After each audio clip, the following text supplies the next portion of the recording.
Hey guys, about a year ago I attended a small toy-based show and convention put on by Victoria, BC locals Cherry Bomb Toys. Thanks to that show I was able to see possible future figures from the likes of Renderform, Mastermind Creations, and even MakeToys. Things like Hexatron, Giant, Night Morpher Commander, and much more. Today, I'm able to show you one of these figures. So let's check out the review.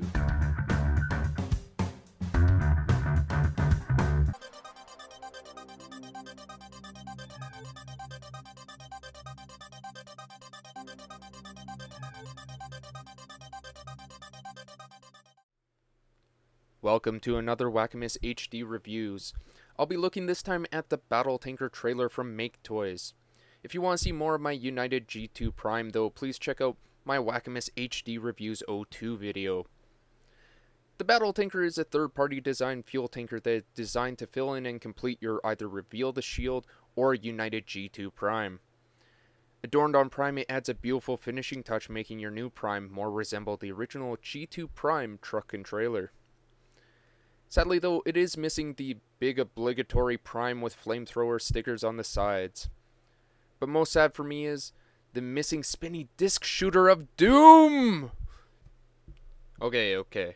It's okay though. He can still defend himself in vehicle mode with a little creativity and some ingenuity. Which is important if your foe is a crazy Cybertronian tank thing. Like this guy. Speaking of which, Megs here still looks great beside Prime in his new form. However, I'm not completely without any gripes on this guy.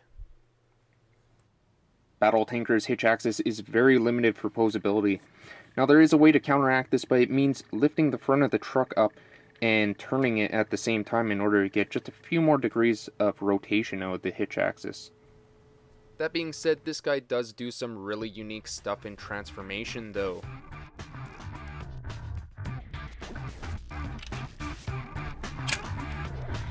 Slipping off a few pieces of the trailer results in you ending up with a fairly large ensemble of bits and pieces that will help in bulking up your G2 Prime.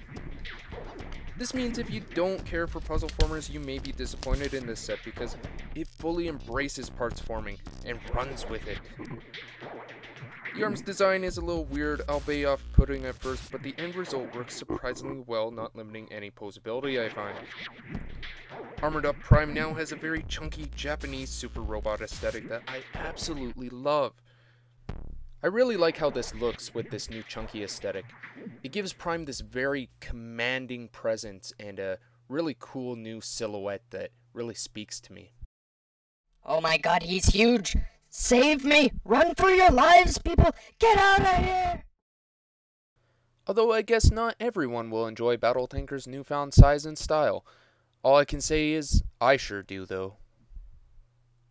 One of the new additions to Prime's arsenal is a very large red sword, with proton pack.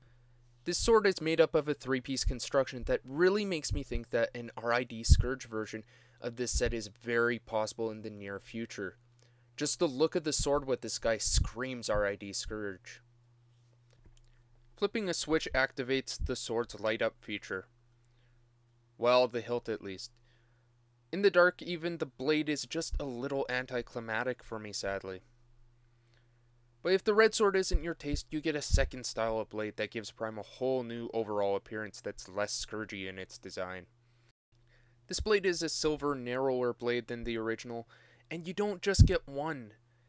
You get 2 new blades, one being a nicely included gift with hilt for use with your Generations Drift figure that replaces the original rubber one.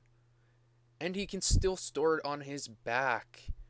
It's a great addition that they didn't really have to include. And if that's not enough, don't forget Prime still has his original sword. He can double wield it with his newfound sword, or he also has a couple new badass blasters to add to his newfound arsenal. These things are cannons. The set also comes with a new cranium for Prime, which looks very Nick Roshan style, and harkens a very IDW look that I am so okay with. What about the rest of the trailer, you're probably asking though? A little finagling and Battle Tanker gains a huge mech suit that reminds me much akin to the mech suit of the movie Aliens. But, you know, with rockets. What can I say? I just like rockets. It's truly amazing to me how much articulation he retains with this huge mass of plastic on his back. All things considered, you'd think he'd be really front heavy. I guess MakeToys kind of thought the same thing, because a thoughtful idea that they included is a flip down stabilizer located on the back of the suit. I find I don't ever really have to use this though, since the design lends itself to being very well balanced, but it's nice they put it there. With immense firepower in hand, Prime can be all like, "I'm gonna shoot some rockets up your butt, Megatron!" It wouldn't be the first time we've done that now, would it, Prime?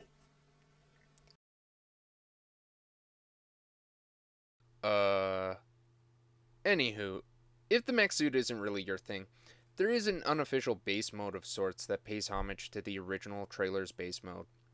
This wasn't included in the instructions, although MakeToys did show some pictures of this configuration, and it's nice to know it's capable of doing a base mode of sorts. All in all, I think Battle Tinker is a very successful upgrade set that I was happy to purchase. Much in line to a fan's project City Commander or Protector set, however nowhere near the quality. The plastic is good, but the corded sword makes me very nervous at decay. And the base mode was an afterthought at best, and probably why MakeToys chose to leave it out on the instructions. Overall, it does fill in the missing link as a trailer, and I would call what it does in robot mode a huge success and something I personally find aesthetically appeasing. Anyways, this has been Wackimus Prime, hoping you've enjoyed this video and saying, be careful who you shoot rockets up the butt of. They may just turn out to be your new overlord, Megatron. A world conqueror with rockets up his butt. Huh, I never heard such a...